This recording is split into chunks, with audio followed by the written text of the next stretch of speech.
Are you carrying the wrong clubs in your golf bag?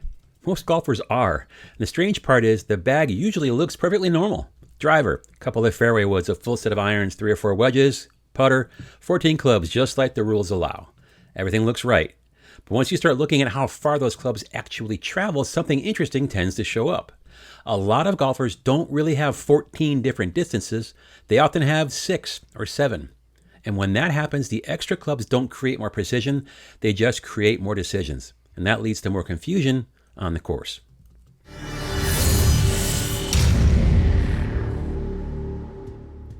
So this is 3-Putt Paulie, aka the Golf Tech Nerd, where I'm a regular golfer using data to make smarter decisions and play better golf. Now let's get into it.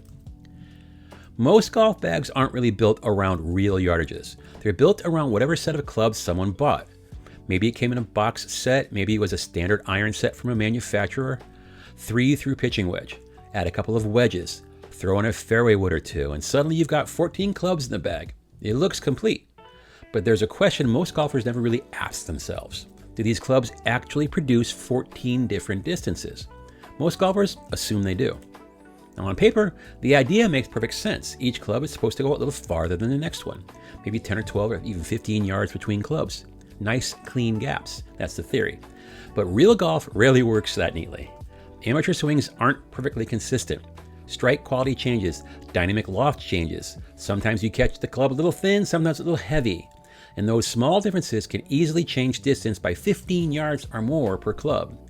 So the tidy distance ladder that golfers imagine in their heads often collapses once you look at real shots. So imagine a golfer who believes their distances look something like this: 7-iron 150, 8-iron 140, 9-iron 130.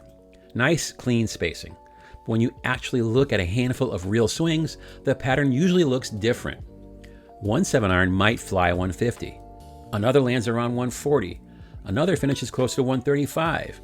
Now that 8-iron might go 140 on a solid strike, but a slightly thin one might go 130. Pretty quickly, these two clubs start landing in very similar places. And if that happens across several clubs in the bag, you end up carrying multiple clubs that all produce roughly the same distance. And that's where the real problem starts to appear on the course. Now imagine you're standing on the course with about 140 yards to the flag.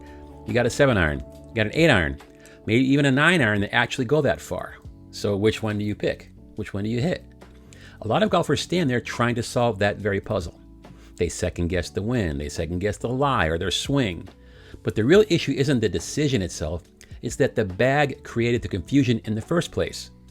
When several clubs travel about the same distance, more clubs don't create more precision, they create more uncertainty. Most golf clubs are sold in sets built around ideal distance gaps, but those gaps assume very consistent swings. For many amateur golfers, real swings don't behave that neatly. I know mine don't. So instead of a clean ladder of yardages, you end up with clusters of shots landing in similar areas. The goal of a golf bag isn't really to fill those 14 slots, the goal is to cover your real distances. If 2 clubs consistently land in the same area, one of them isn't giving you a new option, it's just giving you another decision. And golf already gives us plenty of those. So better players carry clubs that produce reliable yardage gaps. Each club fills a specific distance window. And when a shot calls for that distance, the decision becomes obvious. So a golf bag can look perfectly normal and still be built around the wrong assumptions. Many golfers carry 14 clubs, but they don't actually have those 14 distances. The best golf bags aren't built around what came in the box. They're built around the shots you can actually produce. Because in golf, clarity is almost always beating complexity. So golf is never perfect, but good data makes the game much more understandable. So thanks for watching.